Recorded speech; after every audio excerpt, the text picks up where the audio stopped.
ഈ പൊരി വെയിലത്ത് നമ്മുടെ ശരീരവും മനസ്സും ഒക്കെ തണുപ്പിക്കാൻ പറ്റിയിട്ടുള്ള നല്ല കിടിലൻ റിഫ്രഷിംഗ് ആയിട്ടുള്ളൊരു ഡ്രിങ്കിൻ്റെ റെസിപ്പിയാണ് ഇന്ന് കാണിക്കുന്നത്.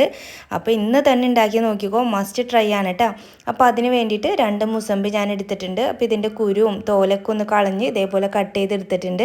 ഇനി മിക്സിയുടെ ജാറിലേക്ക് ഇട്ട് കൊടുക്കുക. ഒരു ചെറിയ പീസ് ഇഞ്ചി, 3-4 പുതിനയുടെ ഇലയും കൂടി ഇട്ട് കൊടുക്കുന്നുണ്ട്. പിന്നെ മധുരത്തിന് ആവശ്യമായിട്ടുള്ള പഞ്ചസാര, ഇതെല്ലാം ഒന്ന് ബാലൻസ് ആയിട്ട് കിട്ടാൻ വേണ്ടി ഒരു നുള്ളു ഉപ്പും കുറച്ച് ഐസ് വാട്ടറും കൂടി ഒഴിച്ചു കൊടുത്ത് നമുക്കിത് നന്നായിട്ട് അരച്ചെടുക്കാം കേട്ടോ.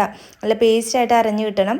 എന്നിട്ട് ബാക്കി കുറച്ച് തണുത്ത വെള്ളവും കൂടി ഒഴിച്ചു കൊടുത്ത് ഒന്ന് ഡൈല്യൂട്ട് ചെയ്തിട്ട് നമുക്ക് സെർവ് ചെയ്യാം കേട്ടോ. അപ്പോൾ ഇതാ ഞാൻ 2 ഗ്ലാസ് എടുത്തിട്ടുണ്ട്. അതിലേക്ക് കുറച്ച് ഐസ് ക്യൂബും അതേപോലെ തന്നെ കസ്കസ് കുതിർത്തിയതും കൂടി ഇട്ട് കൊടുക്കുന്നുണ്ട്.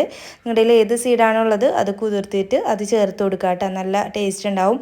എന്നിട്ട് ഇതാ നമുക്ക് സേവ് ചെയ്യാം. നമുക്ക് ഇഫ്താർ ഡ്രിങ്ക് ആയിട്ടൊക്കെ നമുക്ക് പെട്ടെന്ന് തന്നെ ഉണ്ടാക്കിയെടുക്കാൻ പറ്റിയിട്ടുള്ള നല്ല കിടിലൻ ഡ്രിങ്കാണ്. ഉണ്ടാക്കി നോക്കിയിട്ട് ഫീഡ്ബാക്ക് അറിയിക്കാൻ മറക്കല്ലേ. അപ്പോൾ അടുത്ത വീഡിയോ ആയിട്ട് വീണ്ടും കാണാം. ബൈ.